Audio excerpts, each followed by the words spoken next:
ही गारगोटी जर निघाली तर जगात पाणीच पाणी होईल असं म्हणलं जातं आणि ही गारगोटी आहे परळीच्या वैद्यनाथ मंदिरमध्ये। नमस्कार मंडळी, मी वैशाली आणि स्वागत आहे तुमचं माझ्या पहिल्या ब्लॉगमध्ये। आणि पहिला ब्लॉग करतोय आपण 12 ज्योतिर्लिंगापैकी 5व्या क्रमांकाचं ज्योतिर्लिंग असलेल्या परळी वैद्यनाथ शहरातील 5व्या ज्योतिर्लिंगाचे। चला तर पाहूया मग वैद्यनाथ मंदिर। सकाळचा मंद असा वारा आणि छान अशा वातावरणात आम्ही निघालो वैद्यनाथ मंदिरच्या दिशेने।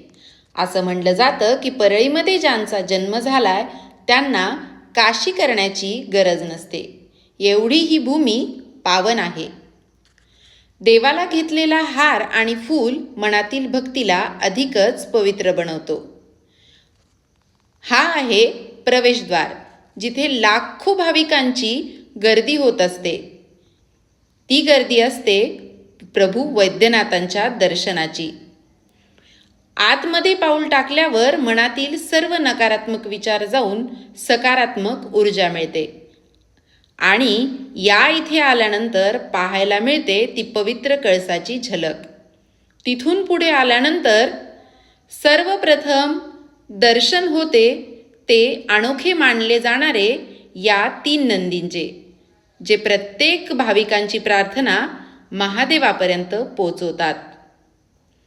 मंदिरामध्ये सगळीकडे होणारा हर हर महादेवचा गजर आणि भक्तिमय वातावरण पाहून मन अगदी प्रसन्न होऊन जातं। पुढे आल्यानंतर येथील मुख्य गोष्ट म्हणजे 12 ज्योतिर्लिंगापैकी एकमेव असं ज्योतिर्लिंग आहे जिथे महादेवाच्या दर्शनाआधी पार्वती मातेचं दर्शन होतं। आणि हाच तो पवित्र क्षण जिथे प्रभू वैद्यनाथाच्या पिंडीवर स्पर्श दर्शन होते आणि मन अगदी प्रसन्न होते। तीच ऊर्जा घेऊन बाहेर निघाल्यानंतर दर्शन होते ती या शिखराचे। तसेच मंदिराच्या परिसरात इतरही सर्व ज्योतिर्लिंगाची छोटी छोटी मंदिरं स्थापन केलेली आहेत।